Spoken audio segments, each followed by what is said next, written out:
नमस्कार। तो आज हम पढ़ेंगे प्रमुख ऑपरेशन जो 2025 में भारत सरकार और उसके अधिकारियों द्वारा चलाया गया है और क्यों चलाया गया है और क्या इसका मकसद है, जो कि एग्जाम के लिहाज से, वनडे एग्जाम के लिहाज से ये काफ़ी महत्वपूर्ण होता है, क्योंकि कई सारे वनडे एग्जाम्स में इससे सीधा सीधा सवाल देखने को मिलता है। तो एक एक करके हम प्रमुख ऑपरेशनों को आज हम देखेंगे कि क्यों चलाया गया और उसका उद्देश्य क्या था। तो सबसे पहले हम देखेंगे कि बहुत ही महत्वपूर्ण ऑपरेशन सिंदूर। सबसे पहले जो है ऑपरेशन सिंदूर, जिससे आप लोग परिचित होंगे। 7 मई 2025 को पाकिस्तान पर टारगेट स्ट्राइक किया गया। पाकिस्तान और पीओके पे टारगेट स्ट्राइक किया गया और उसका मकसद था कि आतंकवादियों के ठिकानों को नष्ट करना, ना कि पाकिस्तान पे हमला करना, क्योंकि इससे पहले 22 अप्रैल को आतंकवादियों ने भारत में घुस करके भारत के नागरिकों की हत्या की थी और इसी का बदला लेने के लिए भारत सरकार ने ऑपरेशन सिंदूर को अंजाम दिया, जो कि पीओके में टारगेट एयर स्ट्राइक था। भारत ने अपने क्षेत्रों में रहकर ये स्ट्राइक की थी और इसीलिए यह काफी चर्चित रहा था और इससे भारत की ताकतों के बारे में भी पता चला था। दुनिया को भारत की ताकतों के बारे में भी पता चला था और ये एग्जाम के लिहाज से काफी महत्वपूर्ण है। इससे पहले भी ये एग्जाम में पूछा जा चुका है और आगे भी इसके पूछे जाने की संभावना है, तो इसीलिए हमने इसको पहले नंबर पर रखा हुआ है।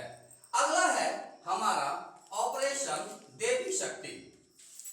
ऑपरेशन देवी शक्ति, ऑपरेशन देवी शक्ति अफगानिस्तान में जब तालिबान का राज हुआ तो बहुत सारे लोगों में अफरा तफरी मच गई।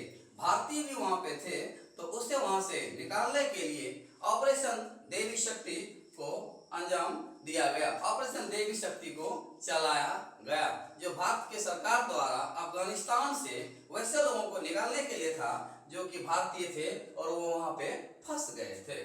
अब अगला है हमारा ऑपरेशन सर्वशक्ति। ऑपरेशन सर्वशक्ति, सर्वशक्ति में क्या था, तो जम्मू कश्मीर में आतंकवादियों से लड़ने के लिए ये ऑपरेशन सर्वशक्ति चलाया गया था।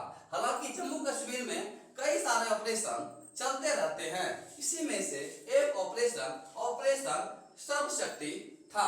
अगला है हमारा ऑपरेशन शिव। अगला है हमारा ऑपरेशन शिव, जो सुरक्षा बलों के द्वारा अमरनाथ यात्रा, क्योंकि अमरनाथ यात्रा हर समय बिल्कुल एक सेंसिटिव मुद्दा रहता है, क्योंकि वहां पर हिंदुओं के लिए बहुत बड़ा एक मंदिर है और वहां पे लोग दर्शन करने के लिए जाते हैं, बाबा बर्फानी के दर्शन के लिए जाते हैं, तो वहां लगातार आतंकवादी हमले होने के चांसेस रहते हैं। तो उसी से सुरक्षा के लिए सुरक्षा बलों ने एक ऑपरेशन चलाया है शिव बाबा के नाम पर। भोले बाबा बर्फानी वहां पे होते हैं, तो उसी के नाम पर ये ऑपरेशन चलाया गया है। अमरनाथ बाबा भोले बाबा का ही रूप है, तो इसीलिए वहां के ऑपरेशन का नाम है ऑपरेशन शिवा रखा गया है, जो कि आप लोगों को अच्छी तरह से याद हो सकता है।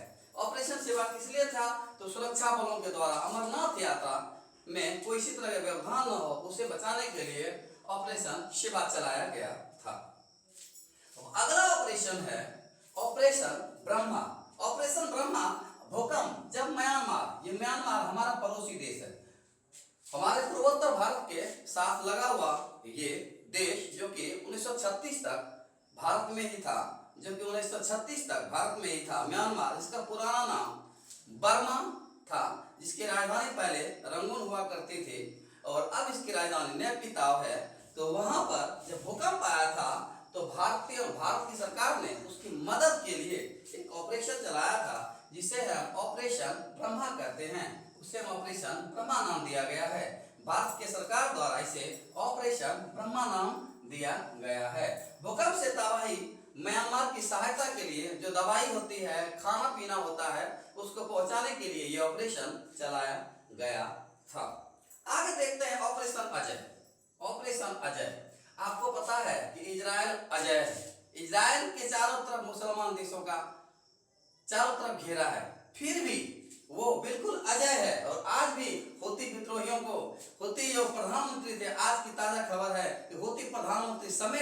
किलिंग करके बिल्कुल उसके मंत्री समेत कई सारे लोगों को मार गिराया है। तो इजराइल और हमास युद्ध अभी भी जारी है और इजराइल हमास युद्ध से भारतीयों को निकालने के लिए, क्योंकि इस बीच में जो भारतीय फंसे हुए थे, इसे निकालने के लिए भारत सरकार ने ऑपरेशन अजय चलाया गया है। तो अजय और अजय लास्ट में ओ है और उसके बाद ई शुरू होता है, तो ओ और ई का कनेक्शन हम देख सकते हैं। तो ऑपरेशन अजय कहां से कनेक्ट है? तो ऑपरेशन अजय इजराइल से, ऑपरेशन अजय इजराइल से, ऑपरेशन अजय इजराइल से। तो इसे अभी हम याद कर सकते हैं। आगे हम देखते हैं। तो हमें पता है कि भारत सभी को मदद करता है, भारत सभी के साथ दोस्ताना बर्ताव करता है। तो इसी क्रम में तुर्की और सीरिया में भूकंप आया, इसी क्रम में तुर्की और जब सीरिया में भूकंप आया तो उससे तुर्की और सीरिया की मदद के लिए, भूकंप प्रभावित एरिया में मदद के लिए मानवता के आधार पर भारत सरकार ने एक ऑपरेशन चलाया, एक दोस्त के नाते उसकी मदद के लिए ऑपरेशन चलाया और उसकी मदद की। हालांकि कुछ ही दिनों बाद जब ये तुर्की ठीक हो गया तो इन्होंने ऑपरेशन सिंदूर के समय पाकिस्तान की मदद की, जो कि एक तरह से गद्दारी कहा जा सकता है। भारत जहां उसकी मदद करता है, उल्टा वो भारत के दुश्मनों की मदद करता है। ये कहीं भी सही नहीं कही जा सकती है। आगे हम देखते हैं। तो अगला है हमारा ऑपरेशन गंगा। ऑपरेशन गंगा, गंगा क्या है? गंगा माता है हमारी, और गंगा हमारी पवित्र नदी है, भारत की सबसे लंबी नदियों में से सबसे नंबर 1 पे है। तो ऑपरेशन गंगा उसके लिए बनाया गया था, यूक्रेन में फंसे भारतीयों को निकालने के लिए ऑपरेशन गंगा चलाया गया था। यूक्रेन और रूस का युद्ध अभी भी जारी है। उससे भारतीय जो फंसे हुए थे, भारतीय जो लोग वहां पे गए हुए थे, ज्यादातर भारतीय वहां पे एमबीबीएस की पढ़ाई के लिए यूक्रेन और रूस में जाते हैं। तो वहां से जो लोग फंसे हुए थे उसको निकालने के लिए भारत सरकार ने जो एक ऑपरेशन चलाया, उसे हम ऑपरेशन गंगा कहते हैं, उसे हम ऑपरेशन गंगा कहते हैं। ऑपरेशन गंगा के तहत भारतीयों को यूक्रेन से निकालने के लिए एक अभियान चलाया गया था, जो कि भारत की सरकार के द्वारा था। अब अगला है हमारा ऑपरेशन कावेरी। अगला है हमारा ऑपरेशन कावेरी, जो सूडान में भी युद्धग्रस्त क्षेत्र सूडान से भारतीयों को निकालने के लिए जो एक ऑपरेशन चलाया गया था, उसे हम ऑपरेशन कावेरी, हमारे सरकार ने उसका नाम ऑपरेशन कावेरी दिया है। तो ऑपरेशन कावेरी किस लिए है? अभी बीपीएससी और बिहार एसएससी के एग्जामों में ये सवाल पूछा जा चुका है कि ऑपरेशन कावेरी किस देश के लिए चलाया गया था। तो सूडान से भारतीयों को निकालने के लिए ऑपरेशन कावेरी चलाया गया था। अगला है हमारा ऑपरेशन मेघदूत। मेघदूत ऑपरेशन, मेघदूत का नाम सुनते ही आपको कालिदास की याद आती होगी। मेघदूत एक बहुत बड़ा उपन्यास है जो कि कालिदास के द्वारा लिखा गया है।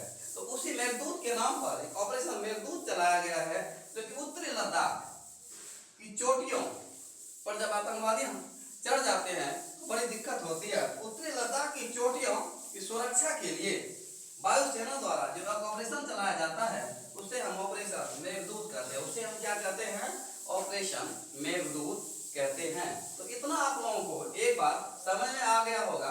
और हमने जितने भी ऑपरेशन को रखा गया है, ये एग्जाम के दृष्टिकोण से काफी महत्वपूर्ण है। इसे आप लोग अच्छी तरह पढ़ लेंगे तो यहाँ से ऑपरेशन के जितने भी सवाल हैं आपके जरूर हल हो जाएंगे। आगे बढ़ते हैं और हम देखते हैं अगला ऑपरेशन है ऑपरेशन अमानत। ये ऑपरेशन अमानत यानी कि सामान की अमानती के लिए आरपीएफ द्वारा, भारतीय रेल के द्वारा जब आपके सामान खो जाते हैं तो उसको ट्रैक करके उसके असली मालिक के पास पहुंचाने जाने के लिए एक ऑपरेशन चलाया गया है, जो कि भारतीय रेल के द्वारा चलाया गया है, जिसे हम ऑपरेशन अमानत कहते हैं। अमानत का मतलब होता है कि सामान वापसी अमानत मिल जाए। तो इसका मतलब ये होता है कि हमें खुशी होती है कि जब हमारे सामान खो जाने के बाद हमें वापस मिलता है तो हमें बहुत खुशी होती है। तो इसी के लिए ऑपरेशन अमानत चलाया गया है, जो कि भारतीय रेल के द्वारा चलाया गया है। और अगला है ऑपरेशन आहट। ये भी आरपीएफ के द्वारा, ये भी रेल से कनेक्ट है।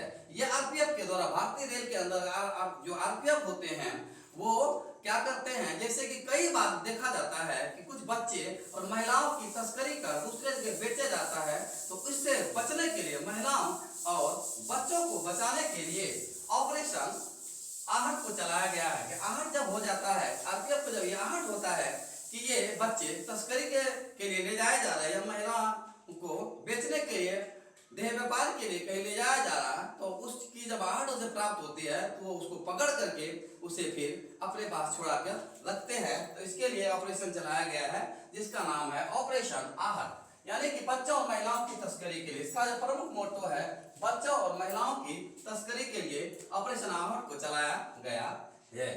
अगला है हमारा ऑपरेशन कागार। आपको पता होगा हमारे देश में लगभग आधे जिले, हमारे देश के लगभग आधे जिले, खास करके बिहार, झारखंड, मध्य प्रदेश, छत्तीसगढ़, कर्नाटक, बंगाल, ये नक्सली की गिरफ्त में था। लेकिन अब ये क्या है, ये खात्मे की कागार पर है, ये खात्मे की कागार पर है। तो इसे पूरी तरह खात्मे के लिए, नक्सली विचारधारा को पूरी तरह खत्म करने के लिए, माओवादी विचारधारा को पूरी तरह से खत्म करने के लिए क्या किया गया है, तो एक ऑपरेशन कागार चलाया गया है भारत सरकार द्वारा, केंद्र सरकार द्वारा नक्सली विचारधारा को पूरी तरह समाप्त करने के लिए एक ऑपरेशन चलाया गया है, ऑपरेशन कागार। जैसा कि हमारे गृह मंत्री अमित शाह ने कहा है कि मार्च 2026 तक हमारे देश से नक्सली पूरी तरह से खत्म हो जाएगी। और अभी जो है ये अंतिम कागार पर पहुंच चुकी है, ये मतलब खत्म होने की कागार पर पहुंच चुकी है। तो इसलिए इस ऑपरेशन का नाम दिया गया है ऑपरेशन कागार, जिसे कि आप आसानी से याद कर सकते हैं कि नक्सली कागारी खत्म की कागार पर है। तो इसको हम याद करने के लिए हम कहेंगे कि नक्सली के खत्म की कागार के लिए जो ऑपरेशन चलाया गया है उसे हम ऑपरेशन कागार कहते हैं।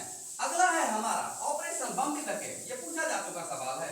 ऑपरेशन बम्बी बकेट भारतीय वायुसेना द्वारा उत्तराखंड के जंगलों में जब आग लगी थी तो उससे आग से निपटने के लिए हेलीकॉप्टरों द्वारा कई सारे चीजों को प्रयोग किया गया था, पानी को चलाया गया था, पानी को छिड़काव किया गया था। तो इस ऑपरेशन को नाम दिया गया ऑपरेशन बम्बी बकेट। क्या कहते हैं ऑपरेशन बम्बी, बम्बी फॉर बम्बू, बम्बू का मतलब होता है बांस, बांस कहाँ होता है तो जंगलों में। तो उत्तराखंड के जंगलों में पेड़ पौधों को, बांस को बचाने के लिए जो ऑपरेशन चलाया गया है वो उत्तराखंड के सरकार के द्वारा चलाया गया है, जिसे हम नाम दिया गया है सरकार के द्वारा ऑपरेशन बम्बी बकेट। ऑपरेशन बम्बी बकेट यानी भारतीय वायुसेना द्वारा उत्तराखंड में जंगलों की आग से निपटने के लिए जो ऑपरेशन चलाया गया है उसे हम कहते हैं ऑपरेशन बम्बी बकेट। अगला है हमारा ऑपरेशन करुणा। जैसा कि हम लोग जानते हैं हमारा देश करुणामयी देश है, हमारे यहाँ हर धर्म, हर समाज, हर चीजों को करुणा की दृष्टि से देखा जाता है। तो होता क्या है कि मोचा, म्यांमार में एक चक्रवाती तूफान आता है, इसका नाम होता है मोचा। म्यांमार में एक चक्रवाती तूफान होता है मोचा। तो मोचा से म्यांमार काफी प्रभावित होता है, वहाँ की जनता अस्त व्यस्त हो जाती है, वहाँ की जनता काफी प्रभावित होती है। तो क्या करती है सरकार, पुनः उसकी मदद के लिए एक ऑपरेशन चलाती है जिसका नाम रखा गया करुणा, कि उससे करुणा और दया का भाव, क्योंकि भारत सर्वधर्म समभाव की नीति पर चलता है। तो भारत में करुणा और दया दिखाते हुए वहां के म्यांमार सरकार को एक मदद भेजी है और उस मदद का नाम दिया गया है ऑपरेशन करुणा। ऑपरेशन करुणा के तहत उसकी मदद की गई। किसकी मदद की गई है, तो म्यांमार की। किसकी मदद की गई है, तो म्यांमार की। और क्यों की गई है, क्योंकि म्यांमार में ऑपरेशन मोचा के तहत भयंकर तबाही मची थी। अगला हम देखेंगे ऑपरेशन हॉक। ऑपरेशन हॉक अब तो क्या होता है, सीबीआई के द्वारा चलाया गया है ऑपरेशन हॉक, ये सीबीआई के द्वारा चलाया गया। अभी आप लोग देखते होंगे कि होटलों में छोटे छोटे बच्चों को, 10 साल 12 साल के बच्चों को क्या किया जाता है, प्लेट धुलवाया जाता है या चोरी छुपे काम कराया जाता है। बड़े बड़े होटलों में, बड़े बड़े क्या कहते हैं फैक्ट्रियों में भी इन लोगों से काम लिया जाता है, यानी बच्चों का शोषण किया जाता है। तो बाल शोषण के खिलाफ सीबीआई क्या करती है कि उसको पकड़ करके अपने पास कब्जे में लेती है, बच्चों को छुड़ाती है और उसको पनिशमेंट देती है। तो सीबीआई द्वारा बाल शोषण से बचाने के लिए, बच्चों को शोषण से बचाने के लिए, बाल शोषण अपराध से बचाने के लिए एक ऑपरेशन चलाया गया। उसका नाम क्या है, ऑपरेशन हॉक। उसका नाम है ऑपरेशन हॉक।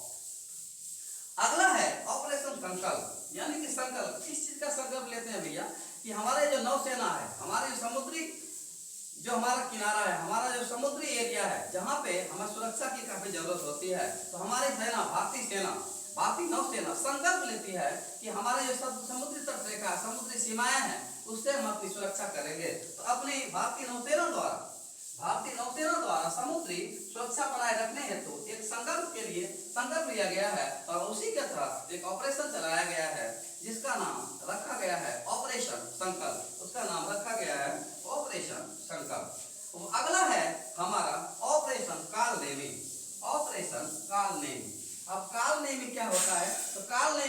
संबंध महाभारत से है, काल नेमी का संबंध कृष्ण से है। तो अब काल नेमी क्या है? तो उत्तराखंड में बहुत सारे मंदिर हैं। उत्तराखंड को देवभूमि कहा जाता है। क्या कहा जाता है? तो देवभूमि कहा जाता है। तो उत्तराखंड में क्या होता है कि बहुत सारे बहुरूपी जो कि सच में साधु महात्मा होते नहीं है, लेकिन साधु महात्मा का चोला पहन लेते हैं और लोगों से ठगते हैं। तो इसी ठगी को रोकने के लिए और बहुरूपीय साधु को पकड़ने के लिए जो एक ऑपरेशन चलाया गया है, वो उसका नाम है ऑपरेशन कालनेमी। क्या नाम है?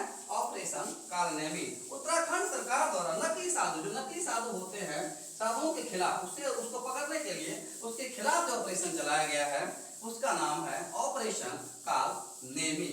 अब अगला जो ऑपरेशन होता है वो है ऑपरेशन इंद्रावती।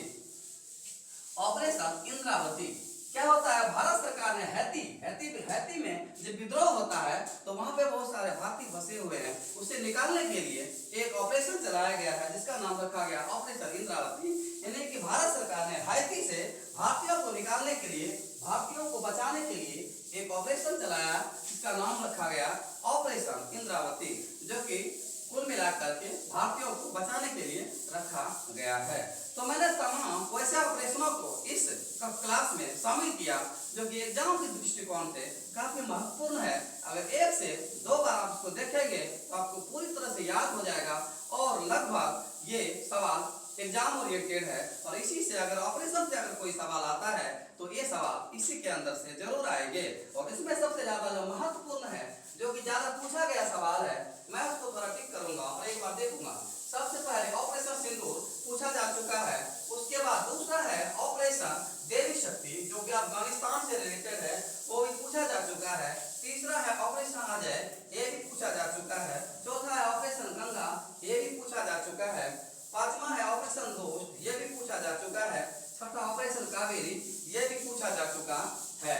ये सारे ऑपरेशन पूछे जा चुके सवालों में से है। ये है अगला है ऑपरेशन आहर, जो कि पूछा जा चुका है। अगला है ऑपरेशन बम पैकेट, ये भी सवाल पूछा जा चुका है। और इसके अलावा भी सारे जो हैं वो भी आगे पूछे जाने की पूरी संभावनाएं हैं। तो मैं ये नहीं कहूंगा कि ये पूछा जा चुका है, बाकी जो नहीं पूछा जा चुका आगे नहीं पूछा जाएगा, ये भी महत्वपूर्ण है। और इस क्लास में मैंने इस सारे सवालों को, इस सारे ऑपरेशनों को लिया है। हमें उम्मीद है इससे आपको बहुत फायदा होगा। और एक बार इनको अगर दोबारा रिपीट, एक से दो बार अगर इसको रिपीट करेंगे तो आपके दिमाग में ये पूरी तरह से बैठ जाएगा। और हम आगे उम्मीद करेंगे कि आपके एग्जाम में ये सवाल जरूर आए और आप इसको पूरी तरह से हल करें। धन्यवाद।